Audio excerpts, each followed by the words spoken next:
6, 5, 4, 3, 2, 1. Okay.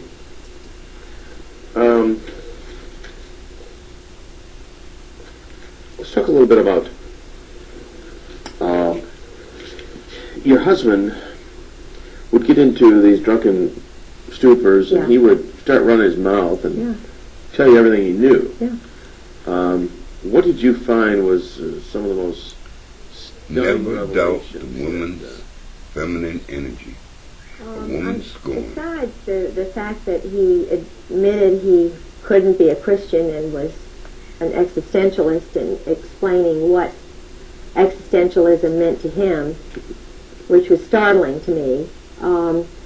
The other parts of some of the things he told me, which really startled me and frightened me, was his attitude towards murder, which he said was not murder, because he said emotions are not involved. His cold, calculating view of the destruction of innocent human beings meaning nothing to him, having absolutely no feelings about ordering others to do that. Now, did he ever carry out some of these murders himself, you think? Oh, of course, yeah. In fact, he told me about Malcolm Kerr's murder. Malcolm Kerr, who's that? Malcolm Kerr was a British double agent who worked in California. He was one of these these intelligence operatives who worked for both sides. Okay. And he had been in California, but he was doing intelligence work in Beirut, undercover. He was the head of the American University of Beirut, AUB, which is in Lebanon. Okay. Now, my husband was the liaison between the White House and President Jamal, the brother of the first president who was murdered. My husband was involved with assassinations and operations. Okay. He was very upset with Malcolm Kerr because Malcolm Kerr refused, although they were already there, the Marine snipers, the assassins, who were under my husband and General Joy, and Al Gray, of course, were hiding in the dormitory at this university. And, of course, General Gray, General Krulak, General Wilhelm, Charlie Wilhelm was there. He is now my husband's special boss. And they were undercover there. And they had Malcolm Kerr murdered. Simply because Malcolm Kerr would not allow the Marines to stay in the dormitory. Had I been Malcolm Kerr, I wouldn't have wanted rowdy Marine assassins living in a dormitory with children, essentially, adolescent young children, having set, with their perversion and some of their behaviors. So he was put away for that very reason, George told me. So then there was Did he give you any details about how he was killed? No, he told me that he had to be gotten rid of because of that. He then said that, and this is interesting, Mary Clark Yost Halab my husband is handled by her. She is an American double agent who was put on my husband's case because she could handle him. They had an affair, of course, while my husband was first married. I found out about it because she called the house after we were married and wanted to talk to him. And I found in his papers a photograph of her and her bio and all kinds of information on her. And her address in his address book, and I want you all to see that in this movie. I have a photograph of her. They had a long-term affair the whole time he was in Beirut, while she was married to an Arab intelligence double agent who was underneath Malcolm Kerr, and who took over when Malcolm Kerr was murdered by them. So what you have here is a favor essentially done to Yost. She was Yost. She's from Louisiana. Baton Rouge, New Orleans. How did she enter the intelligence picture? She returned from school? She was at, trying to think. I have her bio. English major, written books on British literature, Phi Beta Kappa. She went to the American University in Beirut. She married an administrator there who became, because of her position, they loved the mixed marriages. He was mixed marriage in the sense of? For the double agents. If an agent marries an agent of from another country. Yeah, they love that. The intelligence community love that. The State Department loves that. And I was mentioning earlier that about the State Department, when I was living with Sarah McClendon, helping her in 1986, I went everywhere she went because she's the senior national White House correspondent. And I went to the State Department one day because I was curious about why there isn't peace in the Middle East. And I wanted to go to what I thought was the Middle East Department. Well, there was a group of students, and I got a press pass ostensibly to go in and interview them. So I left them and meandered up to the Near East section. And I had quite a few hours. I thought they were going to, say, what are you doing here? Because all the doors were open. They had these little buttons on each door, that they could have closed, and you could have had to have known somebody to get in, which I think is terrible. To have the American people not know and not be allowed into the State Department without a special Sarah McClendon. If I hadn't had been living with the senior White House correspondent, I, as a citizen, would not be welcome at the State Department. Now, if they're interested in peace, and they're interested in that kind of thing, they're certainly not showing it by the closed door policy. So I went in. There were about 8 or 10 offices. I went in every single one. I was looking to find out who the leaders were. I knew about Aaron David Miller. I knew about David Satterfield, who really wasn't David Satterfield. His family were Zionists who changed their name, to David Satterfield, who was a Virginian senator back in the 30s, who had a wonderful name. It's like Jonathan Pollard. He took the name Pollard, which wasn't his name, because of Governor Pollard. I was married to Governor Pollard's grandson for 21 years. They take the names of honorable people, and then they're not honorable. And what was his name previous to Centerville? He lived, now Aaron David Miller, I think that is possibly his name. It might have been Mule. And I'm not saying that just because they changed the name they're bad. Right. But what I am saying that there is this idea that go ahead and change it and be somebody else, kind of a snake, changing colors for the moment, not being honorable and truthful. Saying my family is Rosinski. Heck, I'd be Rosinski. I'm the 8th Catherine in a row from Scotland. It's ridiculous. But my daughter's Catherine and my granddaughter's Catherine. We're just, it's a family tradition. Weird, but we're happy with that. David Satterfield, the reason I went there was because in the spring I went to a dinner. It was either a dinner or a luncheon that the World Affairs Council had in Norfolk. And he was speaking. And I'm very interested in peace, because as a Christian, Sure. I want it. I know it's possible if people are reasonable. And this talk that David Satterfield gave, there were probably 20 mentions of Israel to one of the Palestinians. He was extremely biased, arrogant. The arrogance is what bothers me, because you can't have peace, you can't have justice where there's imbalance.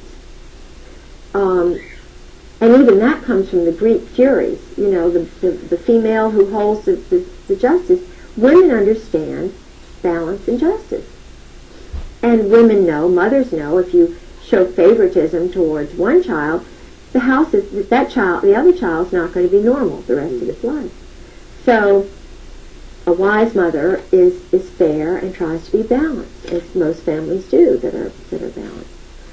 Well, after having heard the bias and so forth, and then seeing other people who were involved with the State Department in Norway when I was there, when my husband was doing some weapons deals with Newt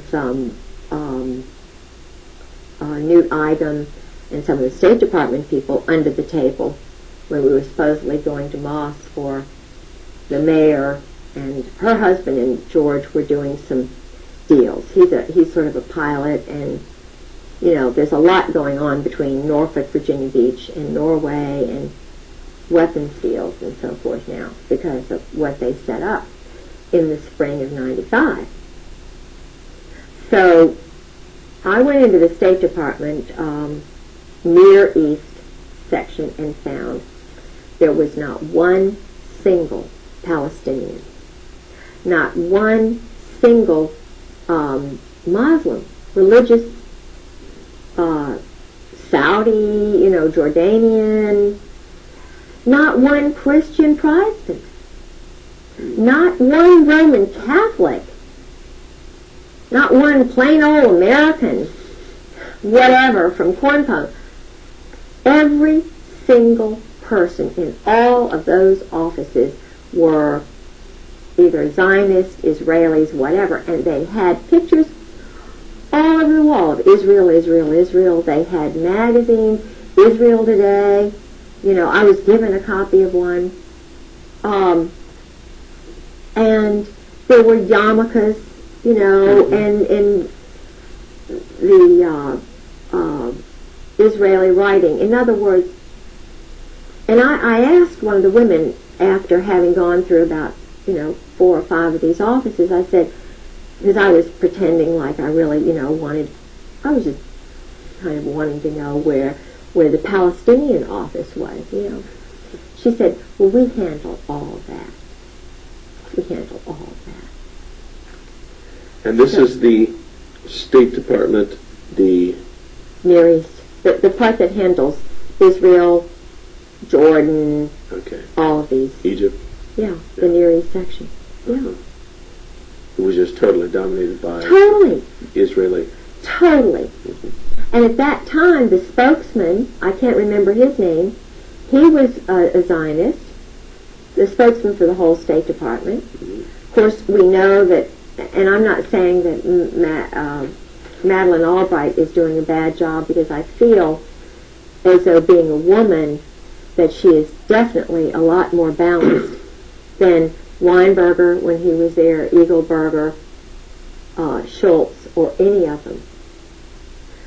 Because I feel as if she's trying to do it, but she's not strong enough. There needs to be a fairness in the State Department, because all the weapons sales under the table are going to the State Department. That's why Ron Brown was murdered.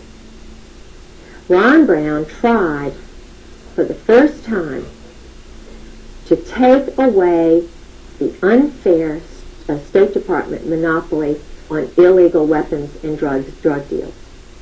Because the weapons, the drug money is paying for the weapons. The brand new weapons are sold by agents of Israel or this. No, is this a conclusion you've drawn based on your knowledge of this? Yeah, Gorbachev, whatever the guy's name is. Gorbanifar, and it was either him or my husband worked with him. My husband was the one who was chief of staff under Al Gray when North was moved from the Atlantic Command to the National Security Council. Ollie North. And when you work in the White House, you work under the Army. The Marines have no overlord as such. They can float, they can be truck drivers and still be 4th Marine, but they're run out of New Orleans, just like Oswald was. See, Oswald was homosexually recruited by Clay Shaw, David Ferry, that whole, the New Orleans, Meyer Lansky's guy, Jack Rubenstein, who was Jack Ruby.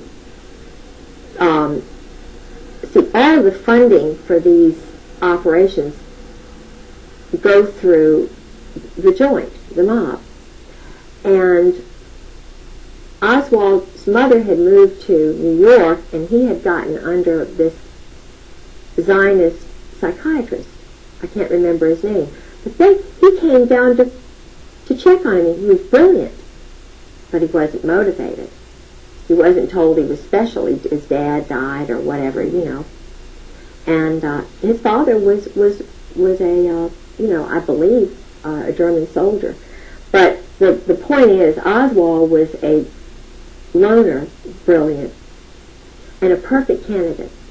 He and my husband's profile are just, in fact, they almost look alike. And you mean their profile in terms of their background, psychological not profile. Their physical profiles. Yeah, even they look a lot alike. Yeah. And what's interesting is... They always alleged that he had a double. Well, you see, this is interesting. My husband, when I saw him in June, after his having lived with me that fall, he was different, a different facial, everything, than the man I married. The man I married and the man I saw in June were one and the same. Had a full face, the mouth, the mouth was fine, but the man that I was with, and I know that I felt it was not the same person. Now, I don't think he could have gained that much weight in just a few months, because he was very thin, and now I could be just, but women sense things. I don't know how to explain it. And I talked to a good friend of Marina Oswald's who knows that her husband was a patsy. And I talked to another woman in El Paso who was in the book The Widows, whose husband was a German, or rather a Czechoslovakian, whose father and 2 brothers had come over here as mercenaries, like all of these young men are still doing today. And the father sent for the little boy and his sister, leaving the mother back in Czechoslovakia. Evidently she had had an affair or something, but she was banished. I think they do this on purpose, though, because I'm finding that the boys identify with their mothers. They don't bond so much with the fathers. And they are their mother's keeper in that country. Now, I've talked to an Indian who had this situation, a little boy from Haiti, and a young boy from Romania. Each and every scenario was the same. The mothers were back there. They were given 5 years to become an American citizen. As they were mercenaries, they had to do things that made one of them cry on the bus. And he told me what was done when they did a hit. There was one man who did things that were just horrible, and he said, I want to get out, but I can't. And this is horrible. to put young men who are strict Roman Catholics, they've got that background, and bring them over here and make assassins of them, or, in other words, to turn them in a 5-year period, and for the taxpayers to pay for this. These young men are training with SEALs. They may have a mother who's an American and a father who's French, so they can go both ways. And therefore, they're not under the laws of the United States, so they can go do the actual murders or whatever. And in Oswald's case, if you remember, he didn't have any problem getting into the Soviet Union. Right. And he went into the State Department on a Saturday. The man who saw him was a Zionist. He didn't even meet anybody else. Special, elite. Then he went to this town where there were a lot of,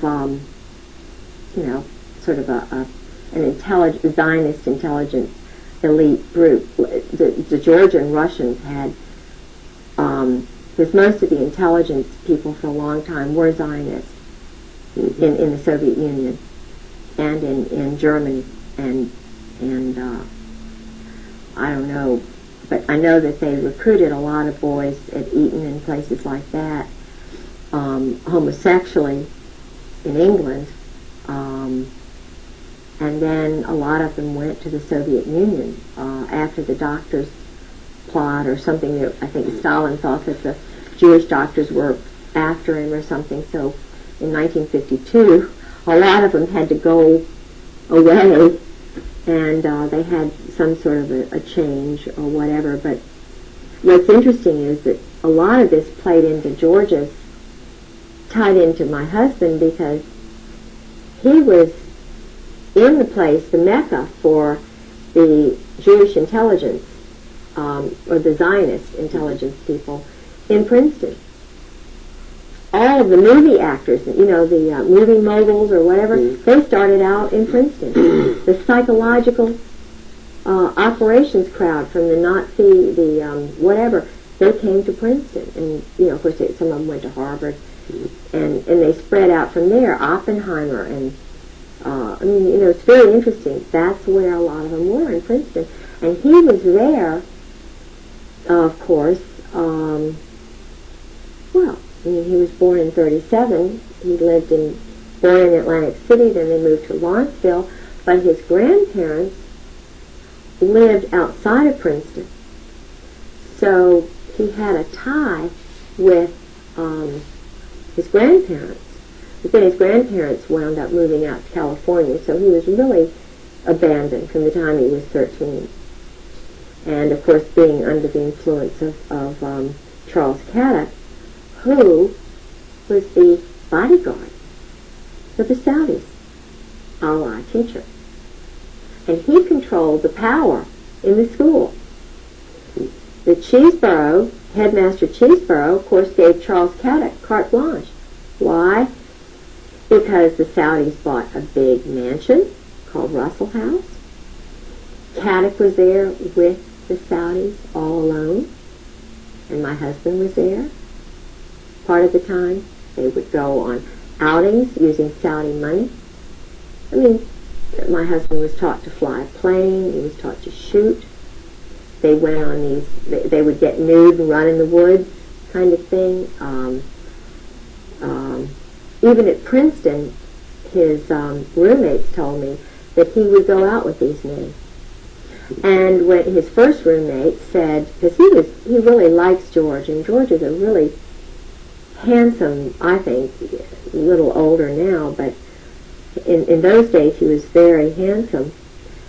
And his roommate of the first 2 years, and who'd been at the Hines, said that he had a relationship with a French teacher who was a count or whatever from Paris, who was kind of a teacher's aide, who helped him write his paper, and who knew Camus. In other words, there was a group, this young French teacher, who liked my husband a lot and helped him with his thesis, was also a friend of an older French teacher who was a very good friend of Camus. And Camus was coming over to see him when he was married. Camus is? Albert Camus is an existentialist writer who believed in murder and, sabotage. And the end that justifies any means. Yeah, and he was also an Arabist. They were, you see, Lawrence of Arabia, this group stuff was started by this small group of Kabbalists who were trying to take over the oil.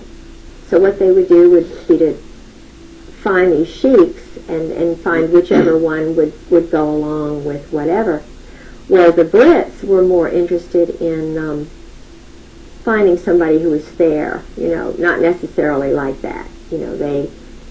But then there was a guy named Moose who was in the American State Department who tried to, they wound up, the Americans wound up poisoning this Caddock, got in with the Saudi royal family, the other brother, who wound up getting it. They had a house in Switzerland. The Saudi royals had big mansions on the Aix-les-Rosés is the place where Charles Caddock died, I understand. And my husband, according to the roommates, one in particular, who said George never lost track. He always kept up with Charles Caddock. Well, Charles Caddock only died in, 1995, 1994. I only heard of him as a teacher in the first 3 years of marriage. But when was he writing Charles Caddock? He was writing him, Charles Caddock and Robinson,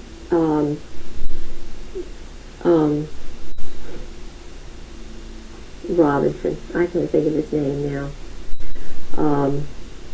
You probably will tomorrow. Alexander Robinson. Alexander Robinson.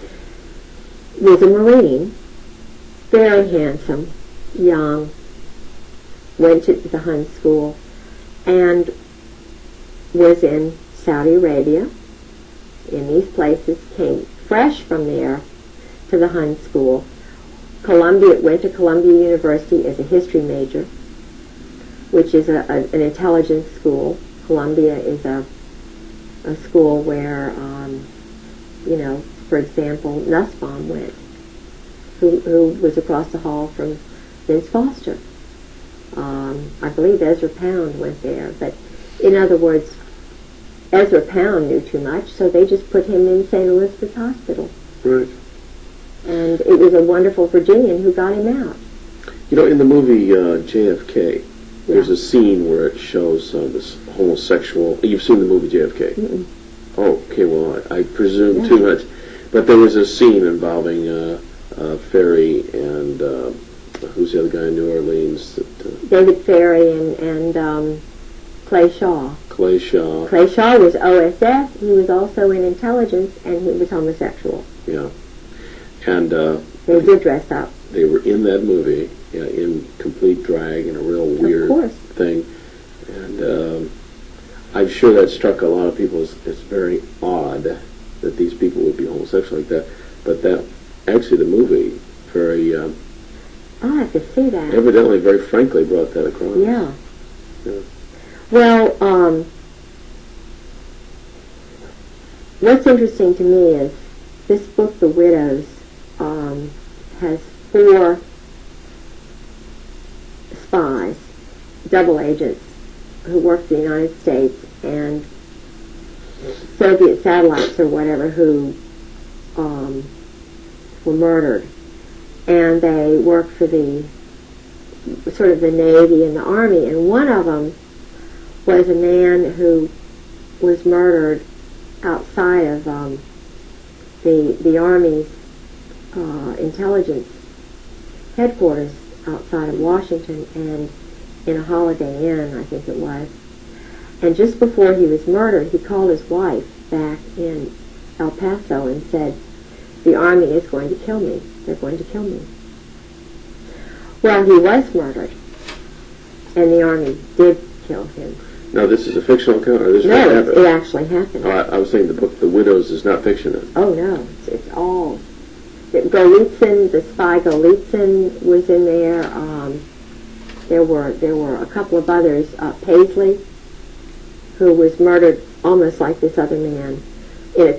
Paisley was murdered like William Colby. Paisley was also hanging around with homosexuals. He went to the Rush River Lodge. That is the one. So did Bob Woodward. Bob Woodward, The reporter? Yeah.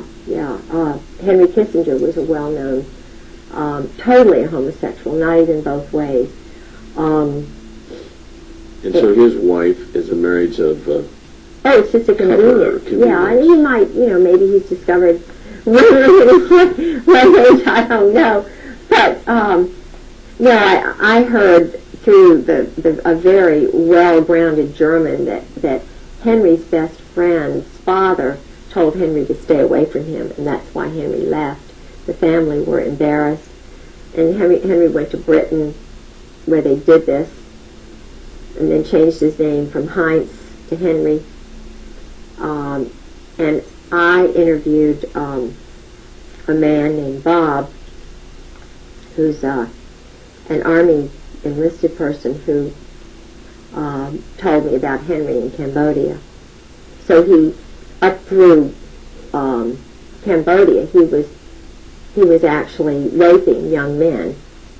And of course, that experience destroyed the lives of these 5 young men, according to the source. I mean, he said he was crying, and this man was a perfectly wonderful, functioning young married man who worked for a newspaper on the Eastern Shore and had 3 young children, went to Vietnam as an enlisted man, was put in Cambodia, which he said it was a lie living there, and then ran into Henry Kissinger, or Henry Kissinger ran into him and did certain things to him, invited him into his tent with some other men. It was horrible, but it was, he said it's wartime and so forth. But he said, I could have taken it mentally if it had been a bunkmate or something. But he said, when it's someone like Henry Kissinger who does it to you, you're ruined. He said, I could never, he said he came back home. Oh, and this is interesting, and I really believe that Bob's right. He said, Kissinger said to him, if you ever tell anybody, if you ever mention a soul, this is the end of you. Don't you ever tell anybody. Well, when Bob got back, he went to a special hospital, and they wouldn't keep him locked up forever. Bob. A lot of the other boys just, my feeling is that he was flagged the way I was flagged when General Gray and, Wilhelm had me flagged because I broke up the go-go dancing in the officers' club. I was labeled a troublemaker because I thought it was wrong for married men to be going out with topless go-go dancers in the officers' club dining room, and I took pictures of it, and my husband, got really mad and so forth. And these pictures today are still with you, or they're missing? Oh, no. My husband, what happened, I had the pictures. I risked my life because he tried to grab the camera from me.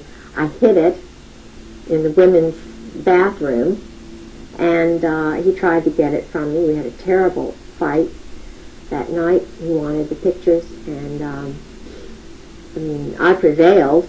I developed the pictures, wrote a very nice Southern letter, wrote the letter to the club manager saying I didn't think it was proper. Had 3 sets, actually 4 sets of the 3 photographs I took made, and I sent a copy of the letter and the photographs to the base commander's wife and to the commandant's wife, and it stopped. But I was flagged, so I know, but this was before Tailhook, and yet instead of being congratulated for helping family values, for standing up for the wives, for showing the Marine Corps the proper place to have nudity and debauchery is not in the dining room of Camp Lejeune. And my husband said, well, this is nothing compared to Okinawa. You just have to get used to it, he told me. Now, I was a colonel's wife. These were young majors, and they were seeing me being talked down to. What do you think it did to them? It demoralized them. The Marine Corps was demoralized. The wives were demoralized, and I did what was right, what Jesus Christ would have done. How can they call themselves Christians and condone? How can Al Gray and Wilhelm and Cook and my husband condone this kind of behavior and flag me as a weirdo? So there's something, and that's where I'm standing. I'm standing on what I know Jesus Christ would have done.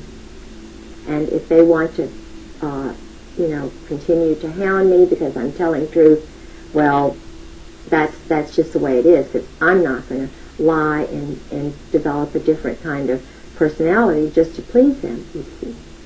But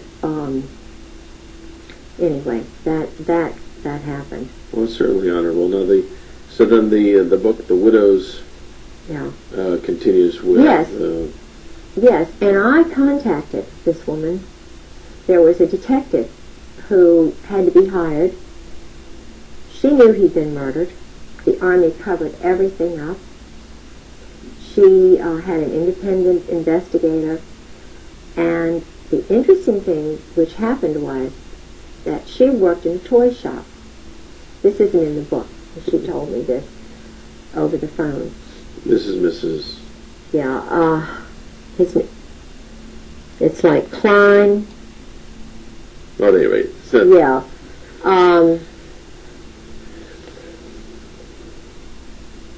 Anyway, he's a... I'll think of it in a minute, hopefully. But she worked in a toy shop, and they were scoping her out. And this was just after the... No, it was before he was murdered. It was before he was murdered, because she said she told her husband about this. George Bush and his wife came into her shop and were looking at her. Right. Now, I don't know what that means, but they don't live in El Paso. Why? And he was doing all of the Russian, Mexican, Trotsky kind of work for... George Bush? George Bush. No, this guy. This guy? Yeah. Now, this is while George was CIA director? Right. I believe he was CIA director then. But the interesting thing to me was that why would he scope the wife? Why would he bring Barbara in? Did Barbara know? Was he just using Barbara as a, But she was being observed. And it was shortly before he was murdered. And I know that Parker Host, my husband's friend, has dealings with George Bush. So, I don't know. I know there's a lot to do with oil and Aramco and, Texas and all of that. I know it's very complex, but where I draw the line is murder and assassination and corruption and lies and deception and cruelty to innocent women and children and families just because they're not elite. Just because, Mrs. Bush is in the Colonial Dames. So is my mother. Colonial Dames? Colonial Dames. It's a... Colonial Dames is a very elite group of women, they think they are, who are descendants of George Washington's aides. And they own George Washington's ancestral home. Solgrave Manor in Great Britain. They run, they have Wilton in Richmond, which is an old house where Lafayette visited. I know there's a connection with Lafayette and the Masons.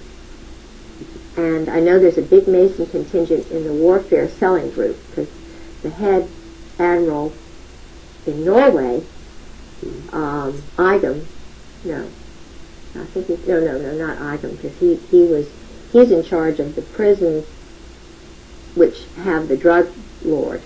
He's running the drug lord out of his prison, and he's a friend of Georgia's, Newt Igam. They were talking about this, as though I would know about it, you know. And he has a house or a cottage right outside of Kolsas, Norway, which is where they have their one of their underground bunkers. They have one in Narvik, and they do a lot of the cold weather training NATO does up there. But I know they're doing weapon shipments out of Norway. Okay, we'll call this a wrap for I'm tired. You have done a stellar job. Well. You have done a stellar job. You have insurance and all these things. Yeah. If they would be secure here, well, this is not in order. But this is interesting because they're talking about having mercenary guys now, like the executive decision or they're hiring mercenaries. Countries are to do, but it's not just countries that are hiring mercenaries. It's others. This is his Princeton yearbook, and what some of the guys are doing this year, which is interesting.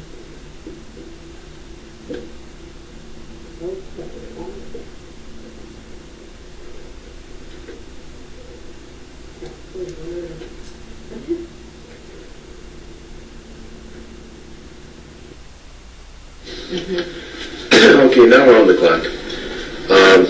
Who have we got here in this picture? All right. Let me just put this here.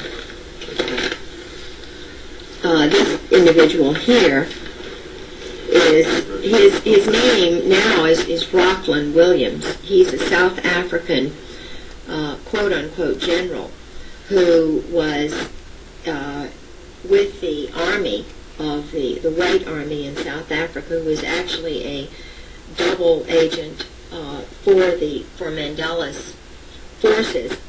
He's an assassin, a murderer, and did your husband tell you of any murders that he committed? Any people or any situations? He stayed there with us. He was a guest of the State Department, and my husband arranged. This is my husband here. This is a gal in our church, Carla, whom I thought would be interested in going along with us that day because of the South African connection and Mandela and so forth. She's another battered military wife who lost a child. And anyway, she is a very bright lady. And we... This guy's name again is? Rockland Williams. He studied in Great Britain after this. Does he have any got a doctorate? Yeah. He is very interested in Ireland. I think he's basically sort of part of that IRA kind of underground. But his father, interestingly enough, came over to North Carolina as one of the sort of underground trainees during World War II. They had a number of training bases for communists in this country. And his father trained and lived in North Carolina, but was not from America, which is interesting. All right, now we're on the picture on the right, an individual laying down. That's your husband. Yeah, my husband was a rageaholic. During Vietnam, he had to kill a number of people and lots of people, and he was suffering from post-traumatic stress syndrome. And the interesting thing to me is that he cannot control himself when he is drinking, or either at odd times he goes into what's called a berserk state. Okay, so this is one of his passed out stages? Yeah, yeah. And yet he was chief of staff of the... the first picture is of me and Sarah McClendon and General Carl Mundy, who became the Commandant of the Marine Corps after Al Gray, for whom my husband was Chief of Staff. This was at a party at 8th and I Street at the Marine Corps Commandant's house. It was a garden party for the Secretary of Defense. He's a good guy or a bad guy? Oh, bad guy. I mean, he knows what's going on and doing nothing about it, ordering hits and... and where was this taken again? It was in Washington, D.C. at the Marine Corps Commandant's garden party in August of 1996. It was a garden party for the Secretary of Defense and the Marine Corps Commandant Krulak. Who would have taken this picture? One of the military photographers, but they stole... I had at least 6 pictures of that garden party, and I would... because they were coming in my house and stealing pictures. This is the only one I have of that, but it's a picture of a picture. Because they didn't want me to have any proof that I had been there, but I was there. Okay. This is a picture of my husband's, supposedly his retirement from the Marine Corps, which you never retire, according to my husband, from the Marine Corps. You're always a mercenary, and you work under the New Orleans 4th Marines, which are under a different kind of law than our country. Napoleonic law is the law of Louisiana. And my husband was always going down to Louisiana. They have a training school for assassins. They kind of hop around from Lake Pontchartrain to here and there. This is General Al Gray, who was the Commandant of the Marine Corps at that time when my husband retired. My husband was his Chief of Staff. This is my husband, George Raymond Griggs. Okay, hang on just a second. Let's get a good shot of Gray here. Okay, who's the guy next to Gray?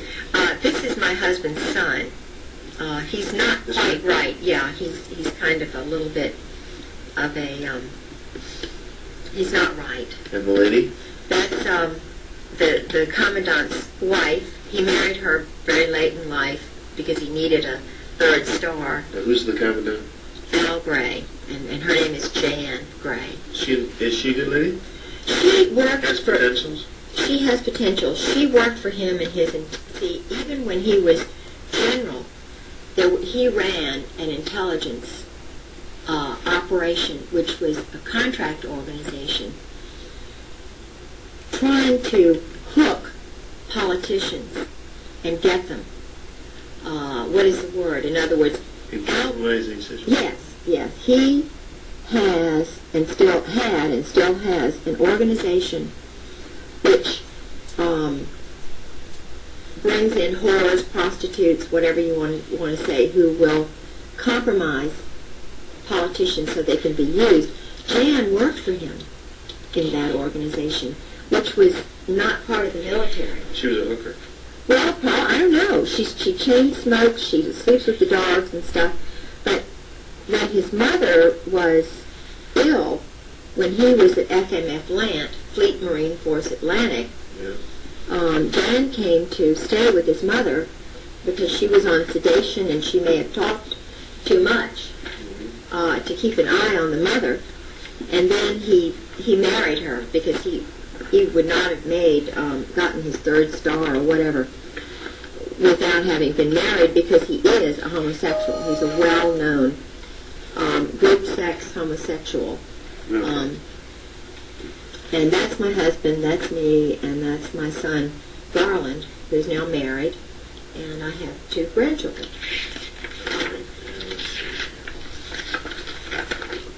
This is a copy of my husband's diploma from the NATO Defense College at Rome. Okay, He was in the 56th course there. Okay, again, this is the NATO Defense College, which is part of the of NATO, North Atlantic Treaty Organization. Okay. He also worked for NATO, and I was the head of the on the board of the NATO Wives Club. This is just, the Norfolk branch of NATO. Some secret papers that he had in the house, of course, he shouldn't have had. These were operations that were going on, amphibious operations. These are just some landings in Norway and different brigades and names. This is an original of a memorandum from when he was at NATO. And this is a funny picture. I just heard about Marchenko was going to be at a book signing, and I kind of was curious to know whether he had even known George and so forth, and he did. And that's a picture of me with Richard Marchenko. And his father was, of course, one of these mercenaries who came to work for our country. And if you read any of his books, you know that they do everything they want. There's no right or wrong, and then these guys are churned out. And now this I have in here because this is about the royal family of Saudi Arabia. And my husband this is how my husband's gotten his power. Because my husband went to a private boys' school on scholarship. He was hooked the same way Oswald was, homosexually. And the three oldest Saudi boys were also hooked homosexually. The first one to come over after the uncle had been murdered, his uncle was a really good guy, and he favored the British. So these saboteurs, these communists, who were in... When you say uncle, you're not making reference like Man from U.N.C.L.E. No, the uncle of the Saudi royals. I just wanted to say connection between that television series and... But Mansour was killed. It was Mansour who was poisoned in Paris. Okay. And my husband went to school with him. And now there's one of them involved with the Marine Corps. He's kind of... this is the recruiter for my husband.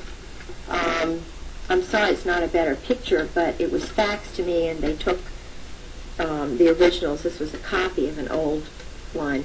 His name was Charles Caddick, and he was a homosexual. Berlin was a homosexual. Okay, I need you to hold that up about 2 inches. There, that's good. Charles Caddick died in the Saudi, one of the Saudi mansions outside of Marseille, where they used to have the group sex orgies. It's a place called Les-les-Roses. Okay. And, okay, I think that, then we get into the diary. What's this here? Oh, yeah, this is one of my husband's friends whom I talked to about some things that were going on. He was on the ship with my husband, Ed Townley. Did you mention any of these during our interviews? No, I didn't mention Ed Townley, so he's not. Let me see if there's anything here.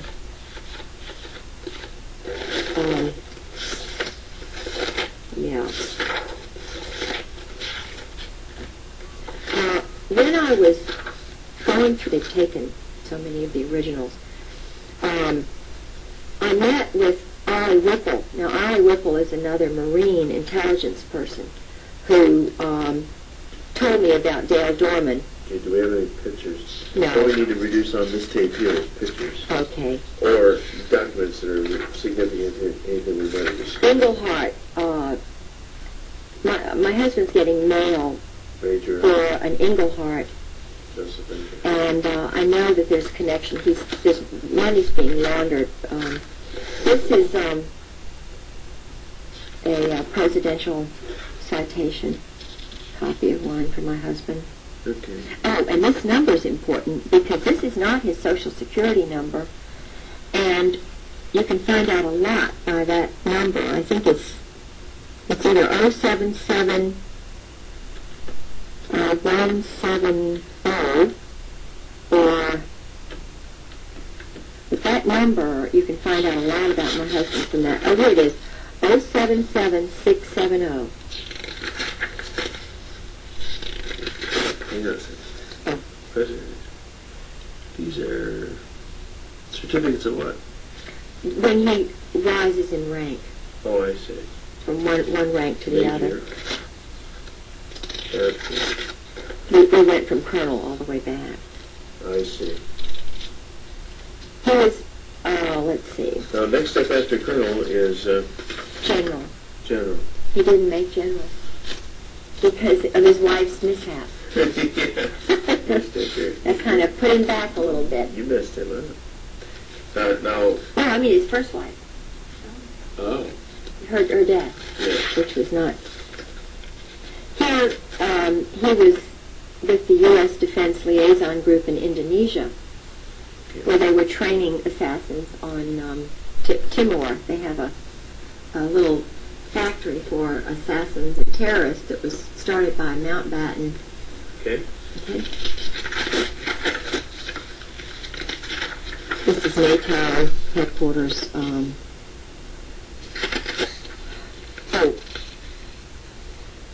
So these are notes by his a Marine girlfriend of his from Princeton, who was in his class and who helped me a little bit to understand what was going on. But this is interesting in his handwriting because it says, Robertson says Kay has spoken of abuses, George spending up to the limit, $33,000 on credit cards. He says an intervention often might be good. J.R., Jim Robertson, is disturbed by Kay's stories, and this is J.R.'s number. Well, who is Jim Robertson now but the head of the Justice Department Criminal Division? And this is in his handwriting. They've taken the originals. Mike Kimmel, it was mentioned to me by Jim Proctor, who has written this. Mike Kimmel is the son of the famous admiral who was the head of Pearl Harbor at the Pearl Harbor bombing. And my theory is that these guys take the sons of generals and then they suck them into their little thing. Jack Herman, in the dark. Jack Herman was my husband's roommate from Brooklyn, whose father was Barbara Streisand's doctor, and who is really literally kind of a basket case since he graduated from Princeton. Fagel is the president of the class. Right. John Wilhelm, I think he's related to Charlie Wilhelm, whom my husband's now working for. He's in intelligence. We have a picture of him in the reading. Yeah, we do have a picture of John Wilhelm. Murdered or something happens to me. And I'm really scared when I talk about this. All right. The more you talk about it, and the more people know, the more safe you are. This guy, his name is V.W. Wooten. He was his son was, he said it was his son. This is the license number, ZYF 3977, Chrysler LeBaron, Maroon. The time, it was 5:30:96, 2 o'clock, from about 2 until 4:30 in the afternoon.